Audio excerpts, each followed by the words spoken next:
দর্শক, ময়মনসিংহের ভালুকায় দীপু দাস গার্মেন্টস শ্রমিক, তাকে যে পিটিয়ে তারপরে গাছে ঝুলিয়ে আগুনে পুড়িয়ে মারা হলো, সেই চাঞ্চল্যকর ঘটনা ভারত বাংলাদেশের সম্পর্ক অবনতির ক্ষেত্রে যথেষ্ট ভূমিকা পালন করেছে, অনেক বড় ভূমিকা পালন করেছে এই একটি ঘটনায়। সেই ঘটনায় অনেককেই গ্রেপ্তার করা হয়েছিল। এবার গণমাধ্যমের ভাষ্য অনুযায়ী এই ঘটনার মূল যে পরিকল্পনাকারী, মূল যে হোতা, মূল যে মাস্টার মাইন্ড, একজন মাদ্রাসার প্রাক্তন শিক্ষক, তাকে আইনশৃঙ্খলা রক্ষাকারী বাহিনী অবশেষে গ্রেপ্তার করতে পেরেছে। বাংলাদেশের গণমাধ্যম যেমন এটা নিশ্চিত করছে, তেমনি ভারতীয় গণমাধ্যমও এই খবরটাকে খুবই গুরুত্ব দিয়ে প্রকাশ করছে। কে তিনি, কেন তিনি এটা করলেন, গণমাধ্যম কি বলছে, কি খুঁজে পাওয়া গেল, চলুন একটু জেনে দেখে এই ভিডিওতে। থাকবেন পলিটিক্স টিভির নিয়মিত আয়োজনে।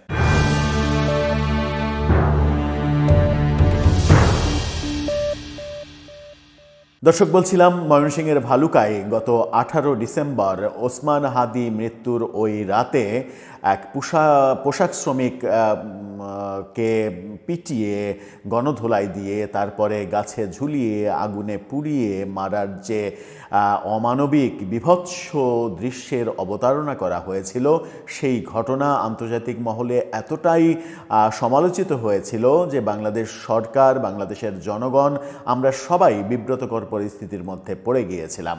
এটাকে সংখ্যালঘু নির্যাতন, হিন্দু নির্যাতন, এইভাবে ভারতীয় গণমাধ্যম এত বেশি ফলাও করে প্রচার করেছে, যাতে করে ভারত বাংলাদেশ সম্পর্ক যতটা খারাপ ছিল তার চাইতে কয়েক গুণ বেশি খারাপ হয়েছে শুধুমাত্র এই একটি ঘটনাতে। ভারতীয় গণমাধ্যমে প্রতিনিয়ত এই ঘটনার আপডেট আমরা দেখেছি।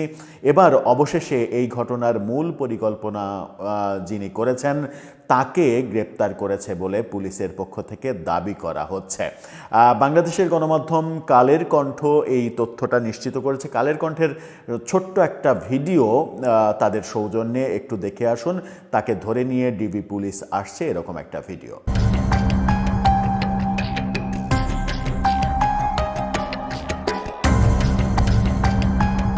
বাংলাদেশের কালের কণ্ঠের পাশাপাশি ভারতীয় গণমাধ্যম টাইমস অফ ইন্ডিয়া, আনন্দবাজার, এই সময় সহ বিভিন্ন নর্থ ইস্ট নিউজ সহ বিভিন্ন গণমাধ্যমে এই খবরটা খুবই গুরুত্ব সহকারে প্রকাশ করা হয়েছে। একটা শিরোনাম শুধু আপনাদের দেখাতে চাই। টাইমস অফ ইন্ডিয়ার শিরোনামটা দেখে নিতে পারেন। Ex madrasa teacher arrested as main accused in Hindu worker Dipu Das lynching 21 held so far. এই খবরে যেটা বলা হচ্ছে সেটা হচ্ছে যে স্থানীয় সংবাদ মাধ্যমের খবর অনুযায়ী তারাও বাংলাদেশের সংবাদ মাধ্যমকে উদ্ধৃত করেছে। বলছে, বুধবার বাংলাদেশ পুলিশ হিন্দু কর্মী দীপু চন্দ্র দাস হত্যার প্রধান অভিযুক্ত প্রাক্তন মাদ্রাসা শিক্ষক ইয়াসিন আরাফাতকে গ্রেপ্তার করেছে।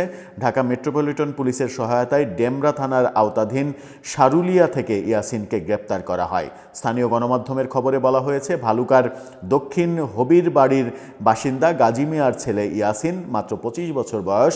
দেখে মনে হয় কতটা না মুরব্বী হয়ে গেছেন তিনি। আলখেল্লা তো রয়েছেই। কারখানার গেটে দীপুর ওপরে হামলাকারী জনতার নেতৃত্ব দিয়েছিলেন এবং তার মৃতদেহ ময়মনসিংহ জেলার স্কয়ার মাস্টারবাড়ি এলাকায় টেনে নিয়ে গিয়ে আগুন ধরিয়ে দেওয়ার ক্ষেত্রে গুরুত্বপূর্ণ ভূমিকা পালন করেছিলেন তিনি, অর্থাৎ তিনিই ছিলেন মূল নেতা। ইয়াসিন আরাফাত শেখাবাড়ি মসজিদের ইমাম হিসেবে দায়িত্ব পালন করছিলেন এবং গত 18 মাস ধরে একটি মাদ্রাসায় শিক্ষকতা করছিলেন। 18 ডিসেম্বর দীপু দাসের হত্যার পর তিনি 12 দিন আত্মগোপনে ছিলেন।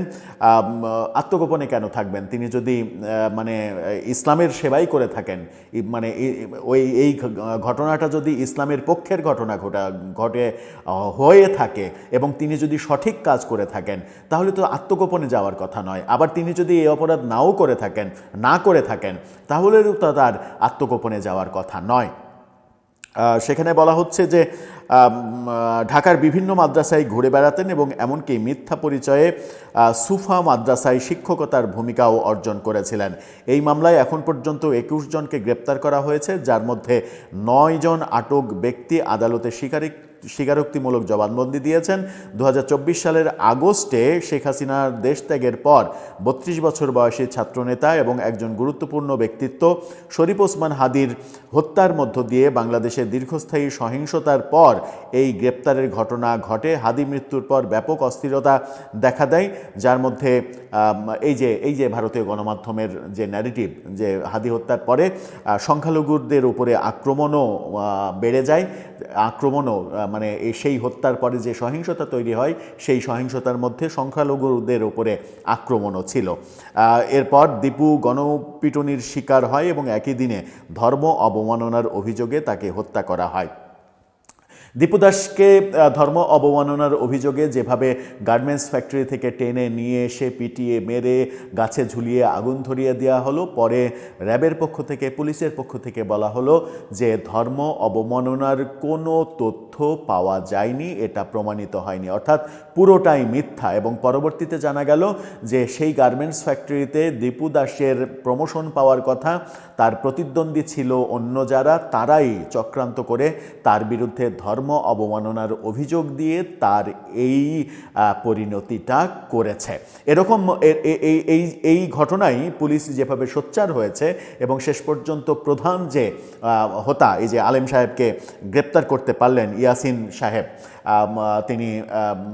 তাকে যে গ্রেপ্তার করা গেল, এখন আমার মনে হয় যে এই ঘটনার পরিপ্রেক্ষিতে আইনি সুষ্ঠু বিচারের মাধ্যমে সর্বোচ্চ শাস্তি, বাংলাদেশের যে সর্বোচ্চ শাস্তি সেই সর্বোচ্চ শাস্তি প্রদান করলে এবং সেটা ফলাও করে প্রচার করলে আমার মনে হয় যে বাংলাদেশে এই ধরনের ঘটনার হাত থেকে আমরা কিছুটা হলেও রক্ষা পেতে পারি। দর্শক, আপনার ভাবনা কি এই ব্যাপারে জানিয়ে লিখতে পারেন আমাদের কমেন্ট বক্সে।